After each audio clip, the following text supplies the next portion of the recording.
Donc, voilà les produits issus de l'érosion.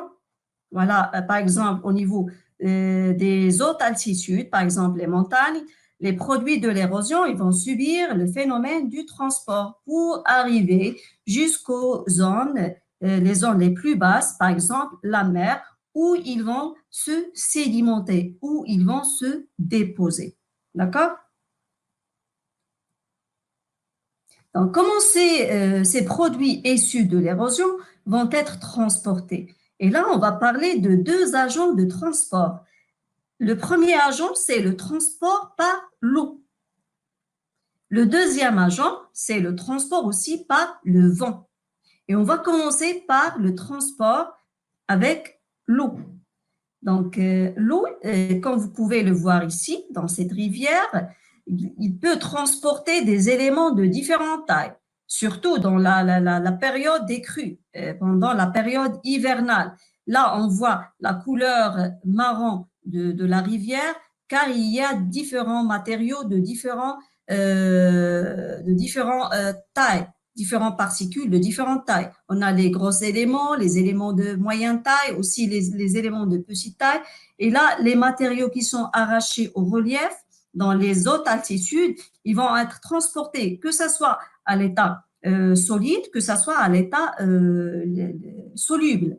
Et là, on parle du transport par l'eau. Il ne faut pas oublier aussi que le glacier il joue un rôle très important dans le transport des produits de l'érosion. Comme vous pouvez voir là, on a des glaciers qui peuvent arracher et détacher des matériaux de différentes tailles des versants et les transporter vers des zones de basse altitude où ils vont être accumulés et empilés et sédimentés. Voilà, comme agent, un autre agent, c'est le glacier. La manipulation suivante, il présente une simulation qui permet de comprendre dans quelles conditions des particules ils sont transportées par un cours d'eau. Et là, on a mis au début des éléments de différentes tailles, on a versé de l'eau et comme vous pouvez le voir là, les éléments grossiers, ils sont restés sur place, alors que les éléments de petite taille, ils sont transportés vers des zones très loin. D'accord? Donc là, les éléments grossiers et là, les éléments de petite taille qui sont transportés vers des zones très, très lointaines. Voilà la manipulation. Toujours une modélisation des conditions de transport des particules par un cours d'eau. Donc là, dans un méandre, dans la rive convexe où la vitesse de l'eau est très très faible, les éléments ne vont pas être transportés parce que la vitesse de l'eau est très faible. Alors ils vont se sédimenter, ils vont s'accumuler et rester et se déposer sur place. Alors que dans l'autre zone, la zone inverse, la zone concave, qu'est-ce qu'on va trouver? Une vitesse de l'eau qui est très très élevée. Alors les éléments, ils vont être transportés. D'accord? Donc là, la zone ou bien la rive convexe et là, la rive concave. La même chose là, la rive convexe, les éléments sont déposés, alors que dans la rive concave, comme l'autre partie, ils vont être transportés et aussi ils vont subir l'érosion, car là, la force de l'eau, elle est très, très forte. Donc, toujours dans la modélisation des conditions de transport des particules par un cours d'eau, donc, les éléments issus de l'érosion, ils seront transportés de l'amont, voilà, vers l'aval, voilà l'amont, et voilà l'aval.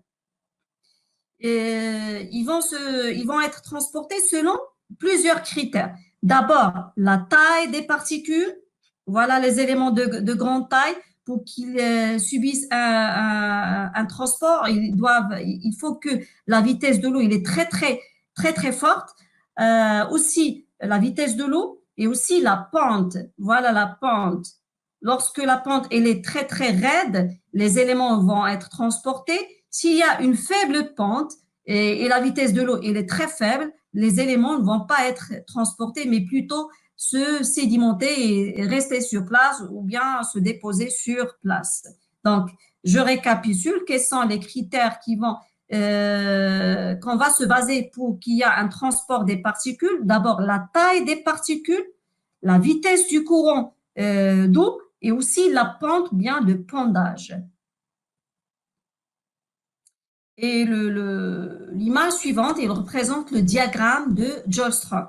Donc, ce diagramme-là, il permet de déterminer la vitesse d'un cours d'eau en fonction de la granulométrie d'un grain étudié, c'est-à-dire la taille des particules. Si par exemple, je choisis une taille de 0,02 mm, donc pour que cet élément-là, il va être transporté, il lui faut une vitesse de l'eau qui est supérieure à 2 cm par seconde. Alors que un élément qui est de taille qui est très très faible, par exemple, si je choisis là l'argile, 0,002 mm, il suffit une vitesse qui est très faible, une vitesse de l'eau qui est très faible pour transporter cet élément-là. Si je choisis par exemple un gravier d'une taille de 10 mm, pour qu'il y ait un transport de cet élément-là, on va passer à cette zone. Donc, il lui faut une vitesse de l'eau qui est supérieure à 200 cm par seconde.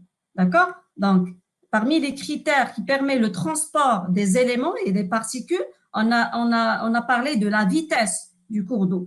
Plus la vitesse elle est très élevée, plus l'eau il peut transporter des éléments de grande taille. Alors que si la vitesse elle est très faible, les éléments grossiers ils vont se déposer et rester sur place. Ils ne vont pas être transportés. Alors que les petites particules, il leur faut juste une faible vitesse de l'eau pour que ces éléments vont être transportés.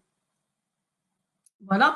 On a parlé de l'eau comme agent de transport, aussi le glacier, et là, on va parler du rôle du vent dans le transport des produits de l'érosion. Donc, le vent, il peut transporter principalement les fines particules à faible poids, des particules, bien sûr, solides, comme le sable. Et voilà, dans un milieu désertique, où bien on parle du transport éolien, c'est-à-dire les éléments qui sont transportés sont de taille qui est très très faible et surtout dans les régions désertiques ou même aussi au bord de la plage, on peut trouver aussi, on peut observer le vent comme agent de transport qui permet le transport des éléments de taille qui est très faible comme le sable.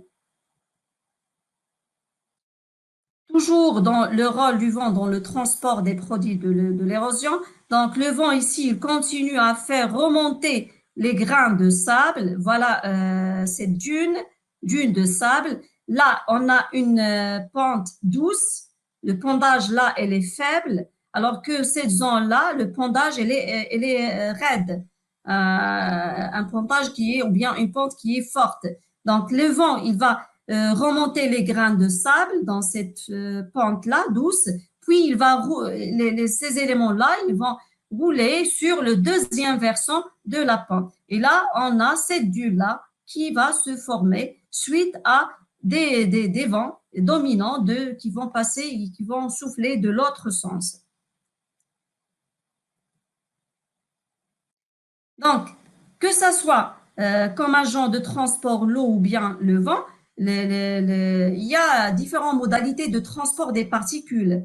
Donc, et les processus illustrés ci-contre, ils s'appliquent aussi bien sûr, que pour le transport du sable, du gravier, que ça soit comme agent de transport le vent ou bien l'eau.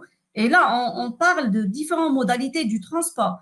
Par exemple, le transport par roulement, suspension pour les éléments solubles comme par exemple, ou bien les éléments de très très faible taille comme l'argile, les limons. Il y a des éléments qui vont être transportés par saltation comme le sable. Donc voilà les différentes modalités du transport, roulement, suspension, saltation.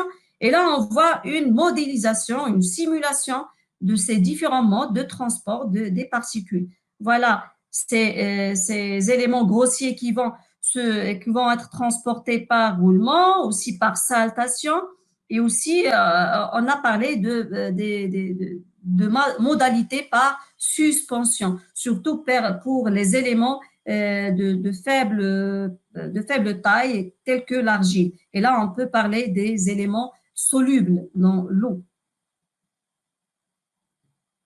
Il ne faut pas oublier aussi que on peut différencier les éléments, les différents types de sable selon l'aspect des grains de sable à l'issue du transport et l'analyse morphoscopique réalisée sur un sable lavé permet de déterminer la nature de l'agent de transport.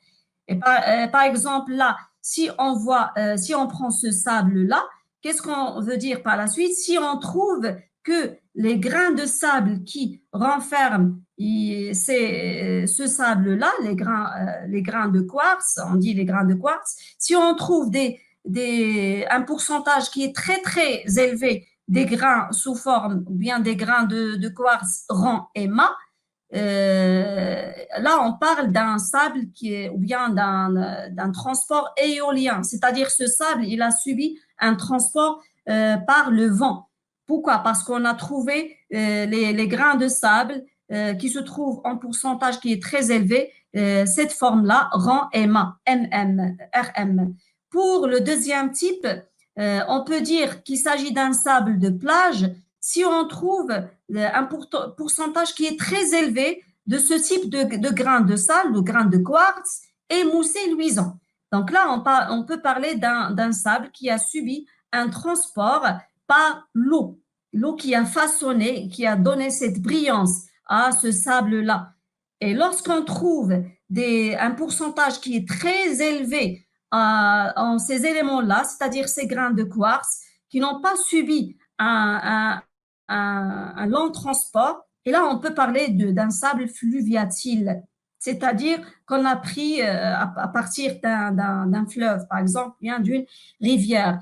Pourquoi? Parce que ce sable-là, il a des formes qui sont plutôt anguleux, qui ont subi un faible transport. Soit on peut les trouver juste à côté de la roche-mère, ou bien on peut trouver ce genre de sable, soit au niveau des rivières ou bien des fleuves. Donc, en tout cas, on peut trouver les différents éléments ou bien les différents types de grains de quartz. Et on sait que les grains de quartz, ce sont les éléments qui renferment, qui entrent dans la constitution du sable. Si on trouve les éléments RM de grand pourcentage, on peut parler d'un transport éolien, c'est-à-dire un sable qui a subi le transport par le vent.